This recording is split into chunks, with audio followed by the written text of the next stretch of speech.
एक बहुत अमीर आदमी ने एक भिखारी से पूछा, तुम तो इतने हट्टे कट्टे हो फिर भी भीख क्यों मांग रहे हो? भिखारी बोला, साहब मेरे पास महीनों से कोई काम धंधा नहीं है, अगर आप मुझे नौकरी दें तो मैं भीख मांगना छोड़ दूंगा।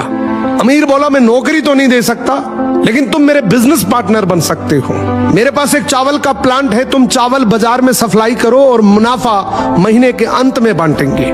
भिखारी ने कहा, लेकिन कैसे बांटेंगे?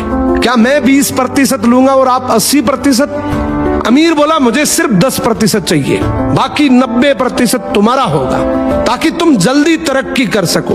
भिखारी ने जोरों से काम शुरू कर दिया।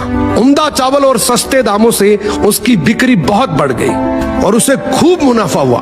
लेकिन जब मुनाफा बांटने का समय आया तो भिखारी ने सोचा, सारी मेहनत तो मैंने की है, तो अब अमीर आदमी को 10% क्यों दूं? अगले दिन अमीर आदमी आया और जब हिस्सा मांगा तो भिखारी ने बहाना करते हुए कहा कि साहब मुझे तो बहुत नुकसान हुआ है, मुझे जितना मुनाफा हुआ है उतना तो कर चुकाना है, तो इस हिसाब से मुझे कोई मुनाफा नहीं होगा, तो आप इसके हकदार नहीं हैं। अमीर आदमी ने कुछ नहीं बोला और वहां से चला गया। भिखारी बड़ा खुश हुआ, सोचा सारा प्रॉफिट मेरा हो गया। अब भिखारी उन पैसे से रोज मौज करे। ऐसे करते करते उसके पास से सारे पैसे खत्म हो गए।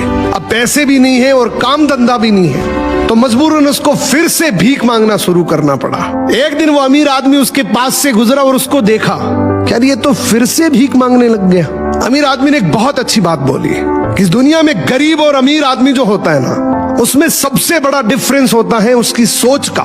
एक रिच माइंडसेट हमेशा ये सोचता है कि मुझे भी प्रॉफिट हो जाए और मेरे साथ जो काम कर रहे हैं उनको भी प्रॉफिट हो जाए, लेकिन एक पुअर माइंडसेट हमेशा ये सोचता है कि जो भी प्रॉफिट हो सिर्फ मुझे ही हो।